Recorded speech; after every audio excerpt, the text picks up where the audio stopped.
Hey everybody, this is Pastor Megan Rohrer, and I'm bringing you another live stream lesson recorded on Zoom and designed to be educational, hopefully, for those who, like me, here in San Francisco, where I'm at home quarantine, where our whole city is stuck indoors to try to prevent the spread of the coronavirus, that you can use this time to learn some new things and also to be prepared for what might be the pastoral response at the time that we leave our houses or when we're on the phone with people. And today we're going to talk a little bit about trauma and stress.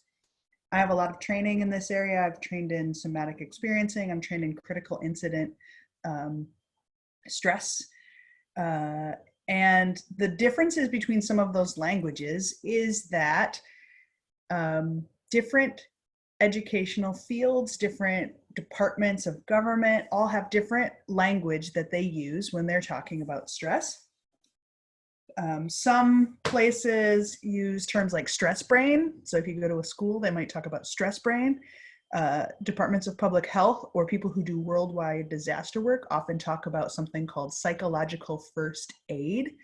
And critical incident stress is something that is used when talking to first responders, in part because those who are caring for people in the middle of a disaster don't always like the same terminology used on them because their job in life is to care for victims, not to be one. So there's an entirely different language for people who are disaster responders so that they understand that it's an injury that they have occurred due to the work that they do caring for other people in a time of crisis or in a time of trauma. So all those are all things that you can Google if you want to learn more about on virtualgrace.org. I'll put a whole list of places that you can go if you want to learn more about any of the ideas that we talk about pretty briefly in this Zoom video. But what I want to help people understand is that right now, just watching the news and learning about a pandemic or being afraid for your loved ones or trying to figure out if you have enough toilet paper in your house to make it through however many weeks you might be in a homestay can be a traumatic event. Trauma is in the eye of the beholder.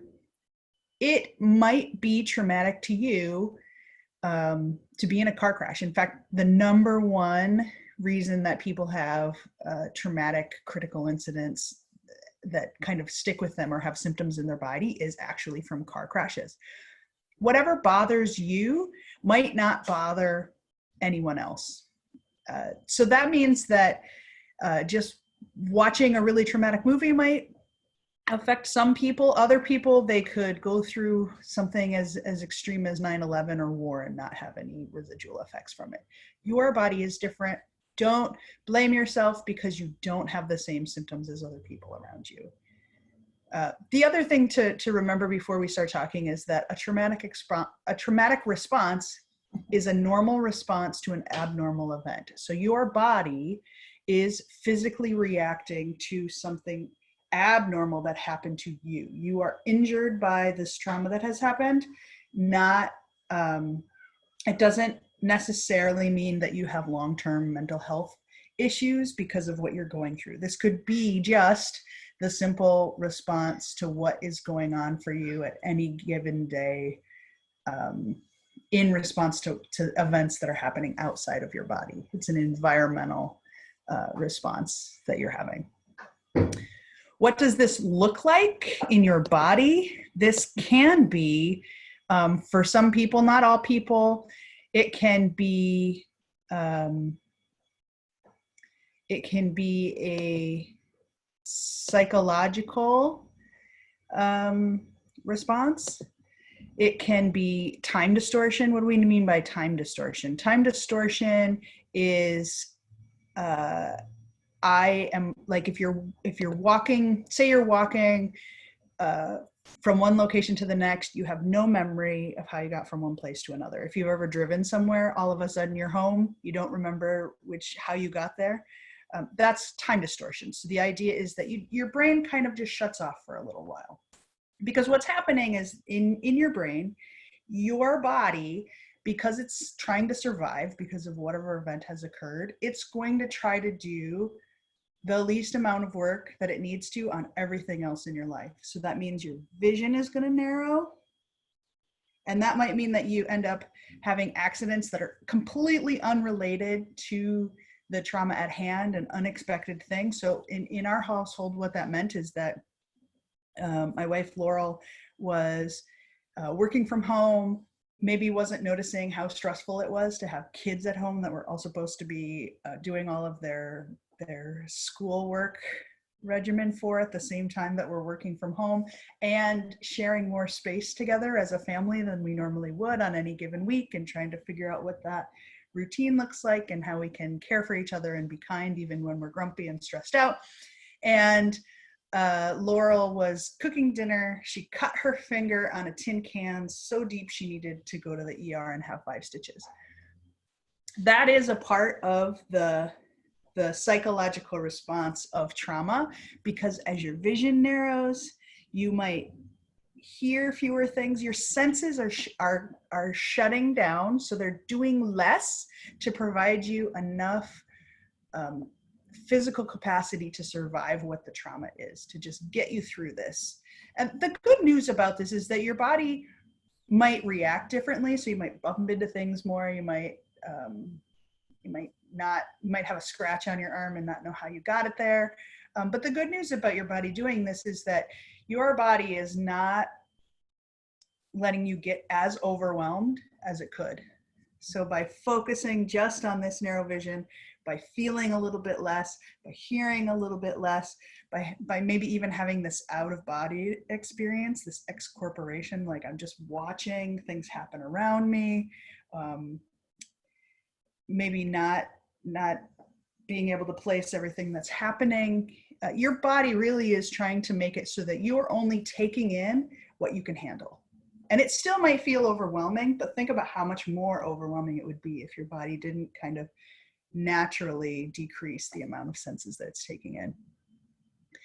Over the long term, this can mean that you become really hypervigilant. If anyone's like been washing their hands in a much more focused way, or if you have noticed more often how other people are touching their face and then what they're touching after that, that could be a part of hyper alertness. Your sleep could be disturbed. You could have aches and pains. Some of the difficulty of some of this is that if you have been reading all of the symptom lists of what people experience when they have some of the symptoms of the coronavirus, some of them are very similar to the symptoms of stress. Don't hear this as me saying don't go to the doctor or take your symptoms seriously. I just want you to take a second. And if you have the ability to do activities that you know successfully help you decrease your stress, try those, and maybe they'll help. And if they do help, then hooray, you have the signs and symptoms of stress rather than the terrible virus that everyone is worried about. You could start to have cognitive issues. You could have poor concentration. It could be really hard to focus and get done the work that you normally would have an easy time doing. Images like that come from the media could stick in your brain. Anything that could wake you up at 3 o'clock in the morning. The idea would be then to like try to write that stuff down, or have someone you can vent to or someone you can share to. Get those things out of your brain and hopefully sleep as much as you can through the night. If you can't sleep fully through the night because of these behaviors, then you could try to take naps throughout the day. You could be avoiding certain places, certain activities, things that remind you of this. You could be triggered by previous illnesses. If you've had deaths that have affected you, having all this talk about death, having a lot of fear about people dying alone could bring things up in you that are from your past. I like to say trauma is like boogers. They stick together.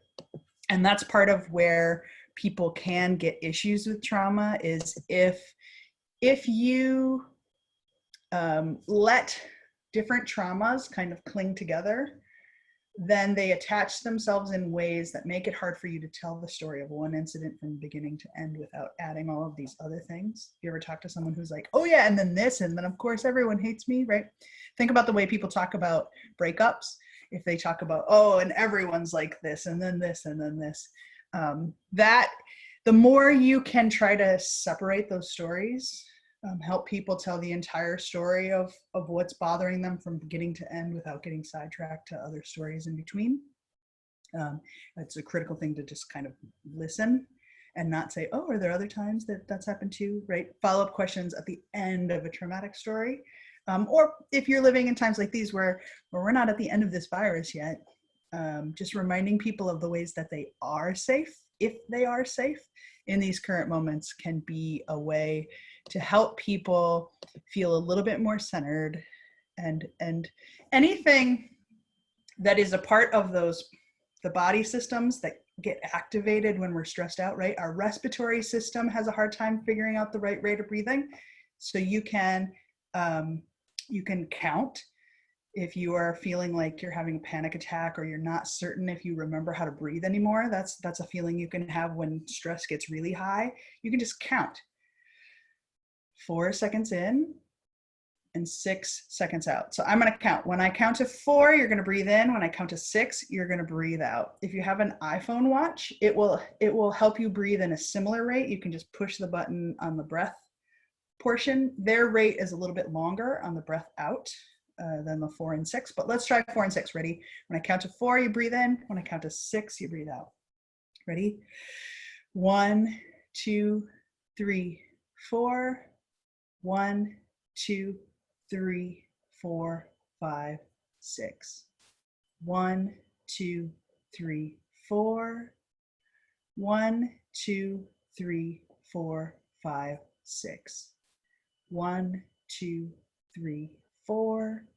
1, 2, 3, 4, 5, 6.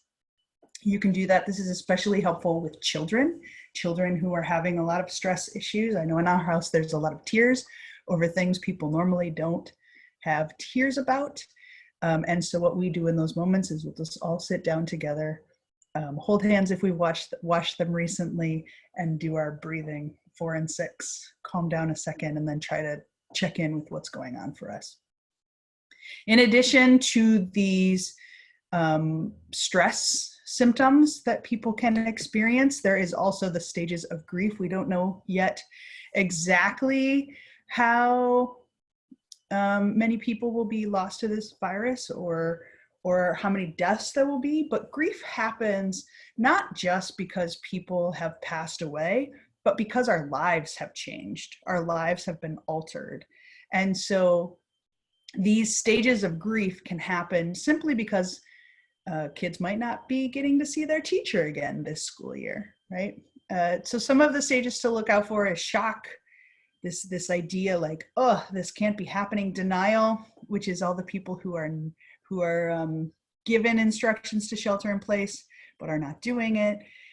Anger is a really important one to think about for people who are caring for others with trauma, because if you are someone who is a safe person, meaning you're not going to judge people after this, you're confidential, and you're not going to report how someone treated you, what that means is sometimes people like me who are chaplains and clergy get the brunt of anger.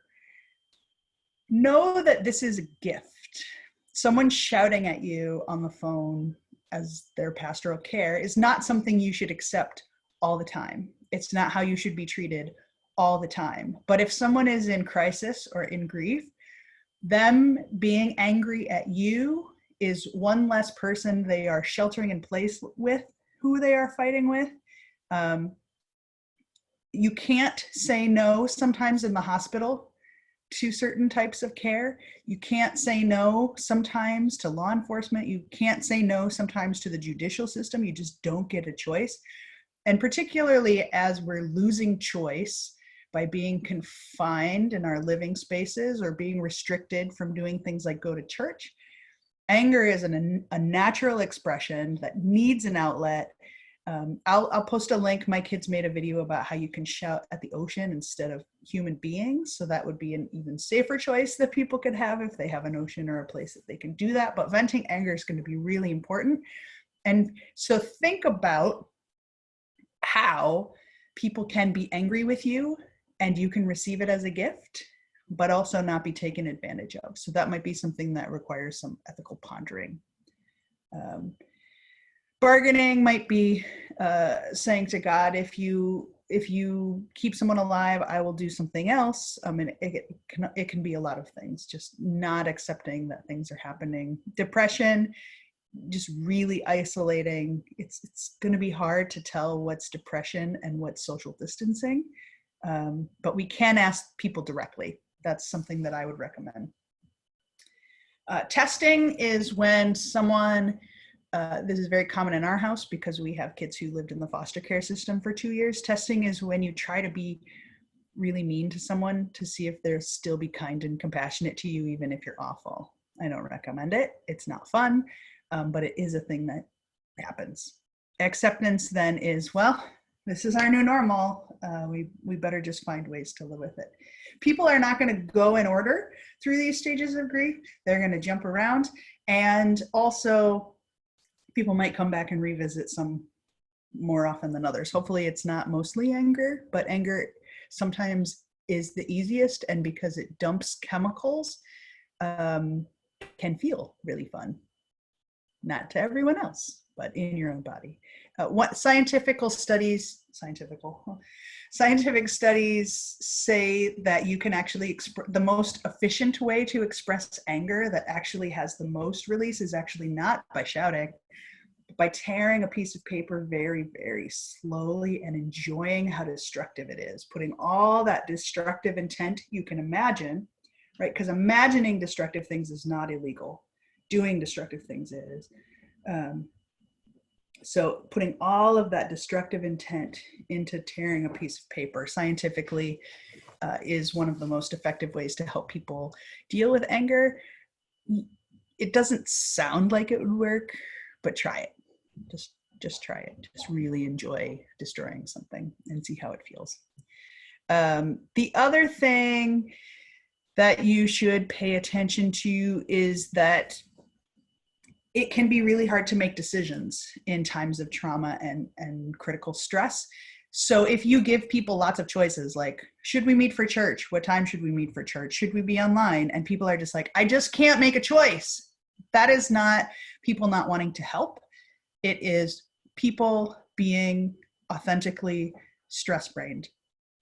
So the fewer choices you give people, if it's just one choice or another choice, or if you say, it looks like we're going to have to close the building, you don't have a choice about that, but how many times would you like me to call you, right? So you don't have a choice in this, here's something you do have a choice in. And then if people say they don't care, you just have to risk the fact that when you call them to check in, because they say they don't care, they might be angry at you, but they're not actually angry at you. They're just going through the stages of grief. Does that make sense? So know that it's not always personal. It's not always personal, and going through those emotions is really going to help people out, particularly if they have some guidance that it's normal to do that. The timeline of trauma is a little bit more complex and will be very interesting, particularly because we don't know the time span of how long people will be in quarantine. Do you see that where it says pre-disaster? Pre-disaster is all the news we heard like before the virus was coming. Impact is when the virus affected our community and affected us, maybe when we had to do our shelter in place. There will be a time period of learning about heroic events, right? This is going to be those heartwarming stories on the news about all the people who were saved. Watch for the heroes, as Mr. Rogers says. There'll be a honeymoon of community cohesion. We did it. We survived this together. There might even be cool videos like out of Italy where they're watching movies together and doing dancing classes and exercising out on their yards. It will feel really great. And then when no one is looking, there is this deep kind of dive down emotionally. When people, it's usually 3 months after the incident or after the incident ends in a case like this, 3 months afterwards, when people really actually start processing what it means emotionally. And that's not just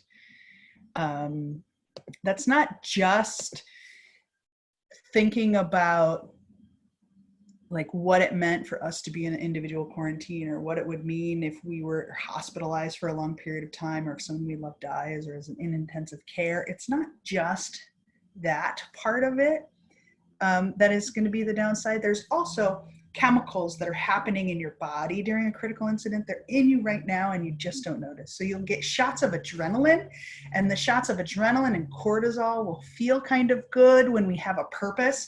It's how we feel good when we like have figured out how to volunteer for the food bank, and we're kind of not sleeping as much as we should, but we're just like, go, go, go, go, go. We feel like we have a purpose. There's a thing that's within our control. We have a task that we can do.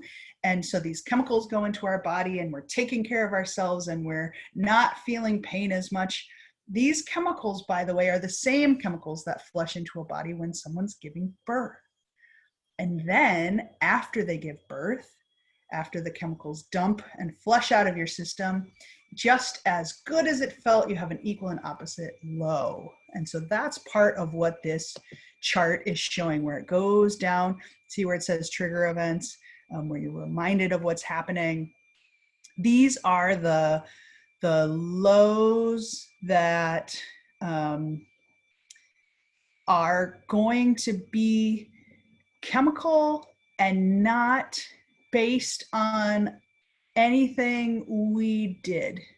So in the same way that after someone gives birth and we talk about postpartum, we know that no matter how someone gives birth, it's not their fault when they have this chemical dump and they might experience postpartum depression, right? And so after a critical incident, usually for me, the cycle is about 3 days. It can be 5 days when those chemicals dump in your system. You're angry and you don't know why. It can feel really strange because you survived. You're at the end of this trauma, and then you just feel terrible.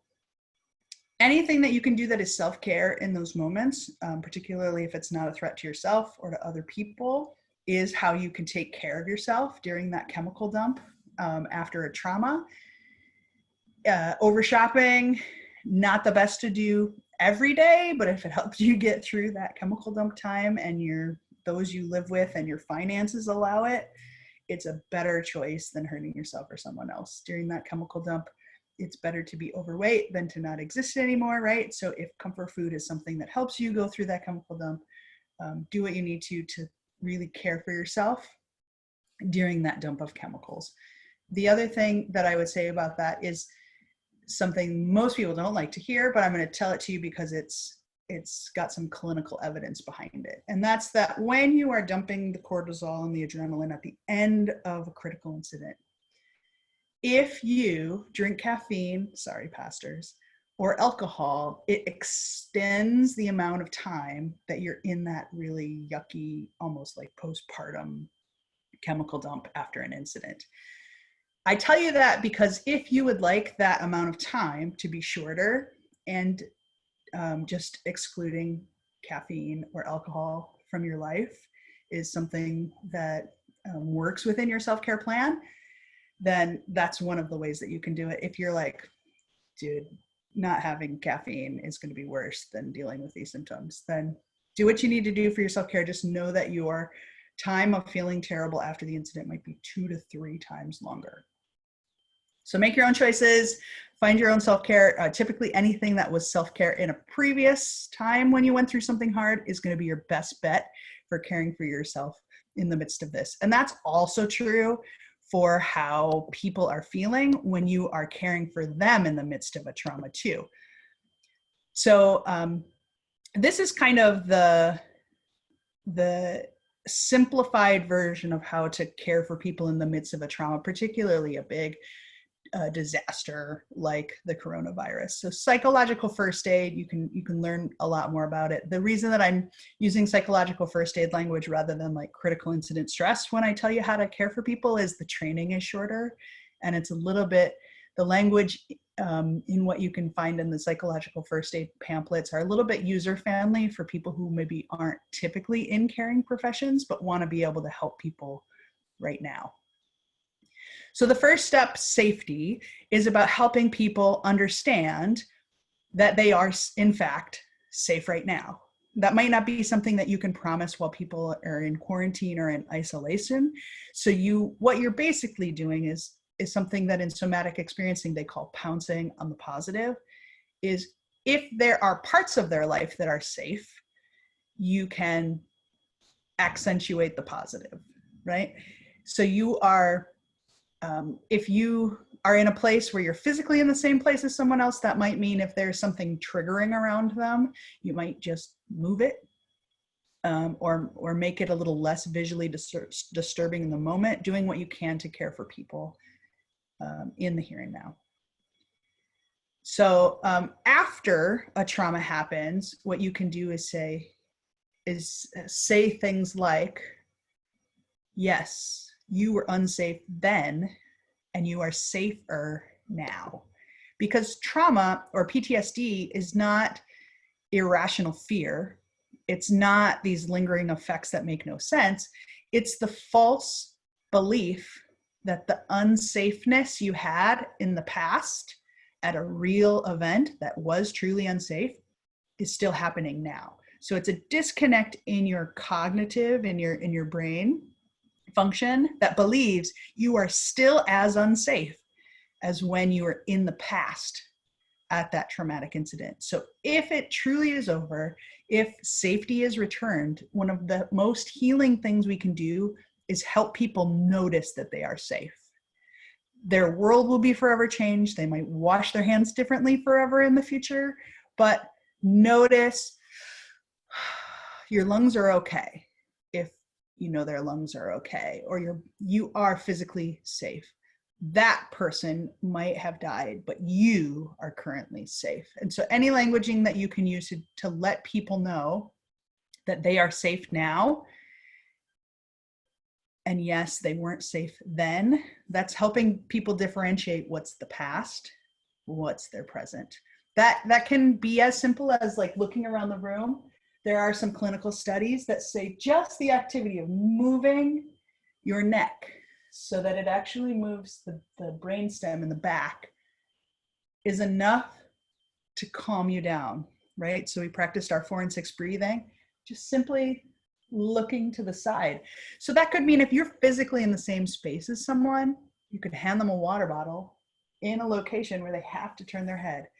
Even if you say nothing, even if you say all the wrong things, clinically, just having them turn their head to the side calms them down. Don't know why? I'll let fancy scientists explain why this simple activity is that. What that means is that if you're doing pastoral care or care for someone on a FaceTime call or on a phone call, you could ask them what's going on in their room. If on a FaceTime call, you can ask them about something that's just off screen so that you watch them have to turn their head and know that you are caring for people in this trauma situation, just kind of through that simple bit of science. People won't know you're doing it, especially if you do it subtly, but you can also just tell people that that's a thing. And being present by looking around the room, like checking out the textures on the wall, looking at the pictures, that means I am making my body be in the present rather than in the past where the danger was. Okay, so just that simple act of helping people stay in the present, stay in the safety, and notice ways that they can care for themselves. And the second step, it says that the goal is to comfort, but that's not what you think it is. It's not when you're listening to a conversation to say, oh, there. If I was to like have been the person who made this graphic, what I would do is just think of this as the shut up and be quiet stage, right? So this is the part where you can listen to someone's story. This is the part where you can be present. You're not fixing anything. You're not listening for the purpose of being able to say, oh, it'll be fine, because you don't know if it's going to be fine, right? This stage is about saying, that sounds hard. You've really been through something, right? It's comforting someone by actually hearing their feelings and reminding them that they are connected, to a larger community of people who care about them, right? So it could be something like, we are not physically present with you, but we're praying for you. We are not physically present with you, but our community is still continuing. Not in platitudes. It has to actually be they have to actually be connected to your community for that to feel like it is a helpful thing for you to say.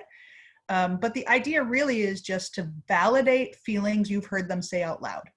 Your goal in this comfort connection area is actually to say things they said, but you just repeated them, right? So if they're like, this is the most terrible tragedy, blah, da, da, da, I hear you. This is a terrible tragedy.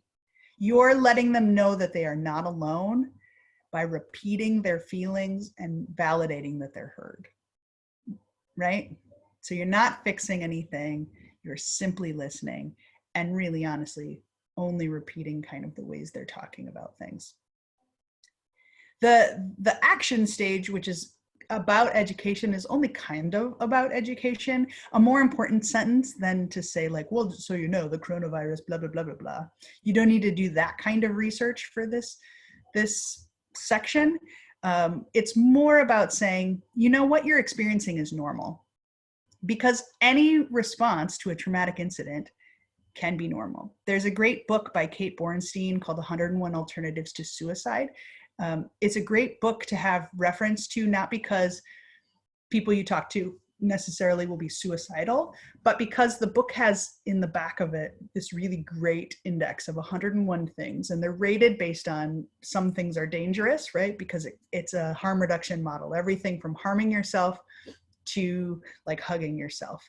And it has a number of hearts, like how many things help your emotional life, and then it rates like how dangerous something is. And the idea that is that any choice other than taking your own life is a better choice, right? Because then you're alive for tomorrow to make a safer choice. So knowing really creative ways that people can take care of themselves and being able to truly honestly say the words, that's a normal reaction to something like this. That sentence is really important because everyone, no matter how they coped through something, there is at least one other person in the world, if not thousands of other people in the world, who have tried to cope through times like this, doing whatever strange coping thing those people have done, right? If you think of the span of the number of addiction recovery groups, the ways people cope when they're overindulging or when they're engaging in addictive behaviors is all over the gamut, right?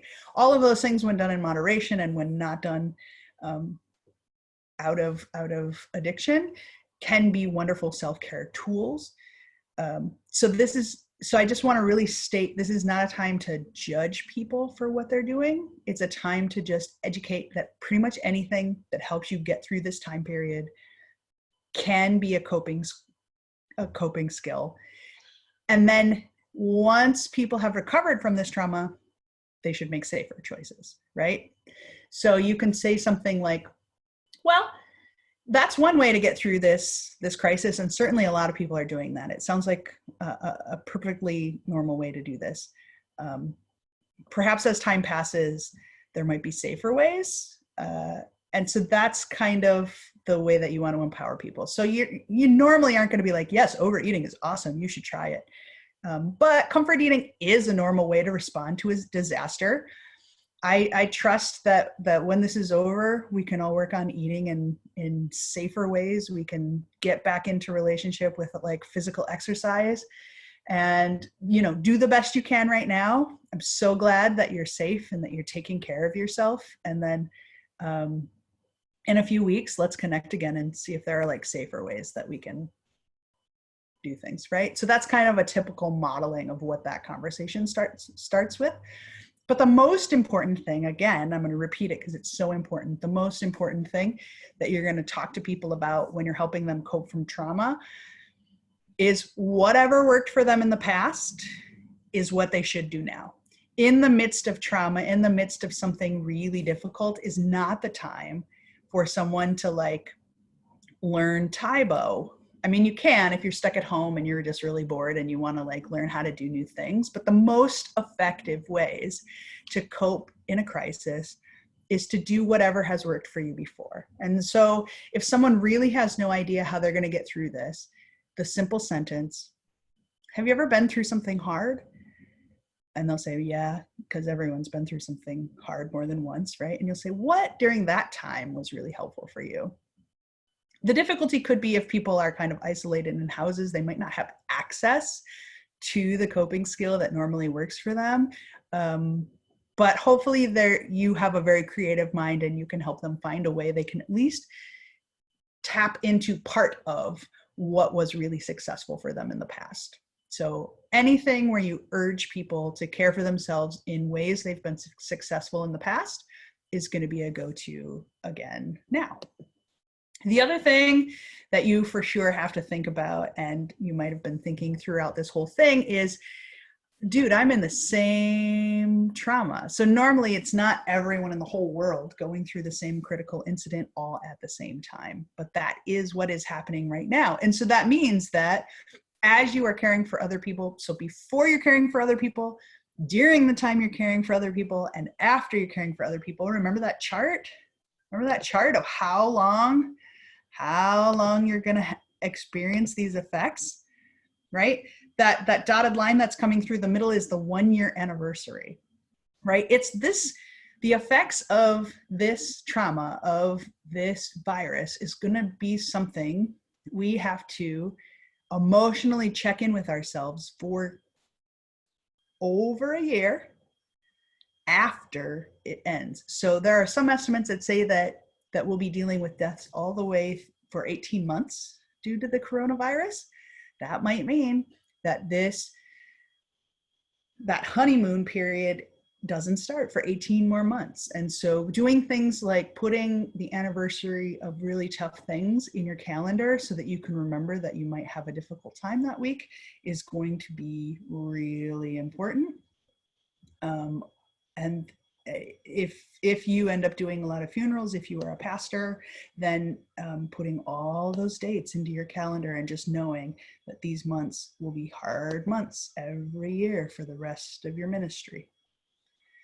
The other thing that you'll want to do, right, as if that isn't enough, I'm not trying to exhaust you here, and I promise I'll do some trauma coping before we end this video, so that I don't leave you with tunnel vision and all those symptoms that I talked about at the beginning of this video.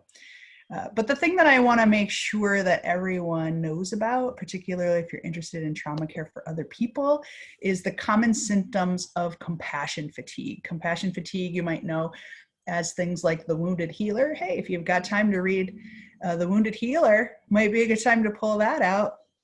Compassion fatigue is about secondary trauma or vicarious trauma, the trauma that we get from listening to other people's stories. So you're not just having your own personal experience of going through the coronavirus, but you're also going to get effects of hearing really difficult stories that you hear from other people. And just know what these symptoms are so that if you start to feel some of them, you'll know, number one, that what you're going through is normal. See how I'm psychologically first aiding you? What you're going through is normal. Ponder some of the ways that you've cared for yourself in the past, particularly if you felt some of these emotions. And then if you can do them, take care of yourself or modify some of the ways that you would take care of yourself for this new normal that we're doing. Pay attention if you have chronic exhaustion. Some people might say, I'm a pastor. That's the definition of being a pastor, but just know that that's one of the symptoms. You might feel reduced sympathy or empathy. That might be if someone's fighting about how to sort the trash, you might care a little less, or you might get angry that people are worried about details you think are not as important as this kind of global epidemic that's happening. Notice that is one of the symptoms that you might need care for. Feelings of anger. We talked about how anger is normal. There's some really good readings by the nephew of Gandhi about how to care for anger. It might be something you want to look into if anger is something that's hard for you to sit with. Dreading work, really not knowing how to be a pastor in times like these, feeling like it's why bother getting out of bed. That can be one of the symptoms.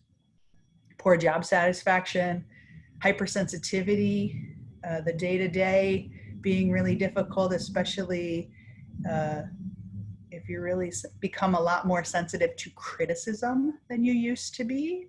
That could be a sign of compassion fatigue. Poor work-life balance. I don't really know what that means anymore if we're all working from home and people need our care and our phones ringers stay on all night during times like this. Poor work-life balance. Some people could think that's just the definition of being a pastor, or it could just be one of the signs of compassion fatigue. And then, of course, difficulty sleeping. A lot of these are going to be the same things we listed when we were talking about those symptoms that are the signs of stress and chronic fatigue. And they will happen in yourself just as much as they happen in other people. My hope in sharing this with all of you is that it will give you a perspective about why being a pastor, being a caregiver, being a helper in times like these might feel a little bit harder. It might give you a little bit more sympathy for people who don't want to make choices anymore. It might give you a little more sympathy for why, even after we're safe, people are still having a depression or having a dump of chemicals. And it might, my hope actually is help you have a vision for the future timeline of what your job might be before, during, and after this crisis. We're going to be caring for people's bodies, minds, and spirits long after we have had our last case of the coronavirus in our communities. And so know that I am praying for you all. I am caring for you all. We've posted a bunch of different videos. Most of them are on virtualgrace.org, or you can also check them out on my Facebook page, Reverend Dr. Megan Rohrer, because I think the more we can be prepared for what might happen next, the safer and more emotionally resilient we're going to be as we walk through these really difficult times. Know that I love you all so much, that I deeply care about you. And before we leave, what I want to do is also model that you can hear something hard, you can go through something really tough, but you should always care for yourself at the end of everything that you do. So you might not want to do this if you're not a guided meditation person, but do it anyway. All right? I can't make you. You can push stop, but you're still watching, so do it anyway. So get into a comfortable position, whatever that is for you. It could be a prayer position, it could be a meditation position. Wiggle your toes in case you forgot your feet still exist while you were listening. You can shake your body off a little bit. And what I want you to do is think about where in your body or how in your body do you experience love when you've experienced love. Maybe it's in your heart, maybe it's a temperature, maybe it's warmth. And notice if you can find it. Sometimes in the midst of a critical incident, because our sensations close down, it's harder to figure out where that positivity, that light, that love, that warmth is. Even if you have it so tiny as a speck of pea, pinpoint it. And now, imagine you're watering it like it's a seed, and you're growing it, and it's getting bigger and bigger and bigger, like a ball, bigger and bigger and bigger, expanding into all the parts of your body, filling your lungs, filling your stomach, going up through your shoulders, out through your arms, down to your fingernails, down past your hips, past your knees, past your ankles, all the way out each and every single one of your toes. And then that love is getting bigger and bigger and bigger, that it can't be contained inside of your body, and it expands through your whole city. You see it growing? Your whole city, and now your whole state, growing and growing and growing. And it can't be stopped, because every time your love is bumping into other people's love, it expands and it multiplies. And now it's the whole country,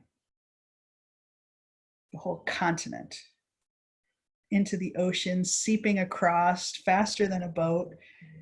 The whole world, the the whole planet being hugged by this big, round, warm,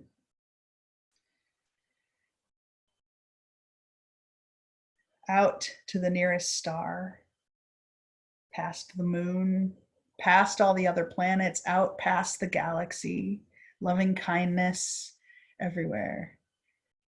Meeting up with this force outside of us, an unending resiliency, a light, a spirit of survival, of repair, however it is that compost happens, where things are transformed from death to life. It's bright. And it's not making the love smaller, but it's kind of going through it and reaching back out, engulfing the whole earth, like the rays of the sun covering all around. Making breath a little bit easier. Making your brain a little less cluttered. Reminding you in this moment that there is peace where you are. Reminding you that in this moment, you are safe. Reminding you that in this moment, you are being refreshed. Your battery is filling up from this spirit of survival, from this enduring light, from this power that is the arc of justice.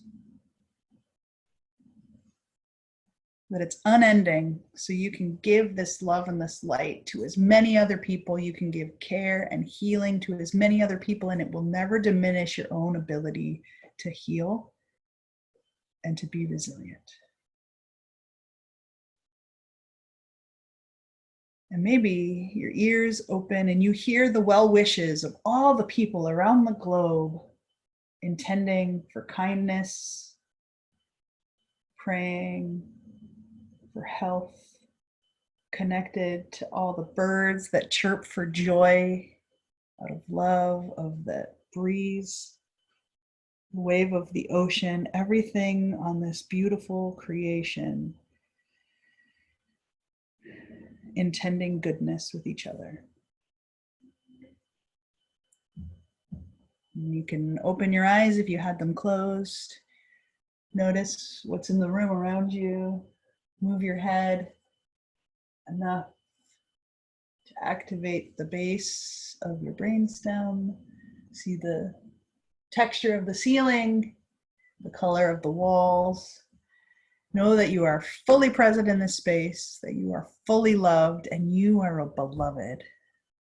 I love you. This world loves you. And I'm so grateful that you took a little bit of time to care for others through difficult times like these. I really am grateful for you. Take care, everybody. Bye.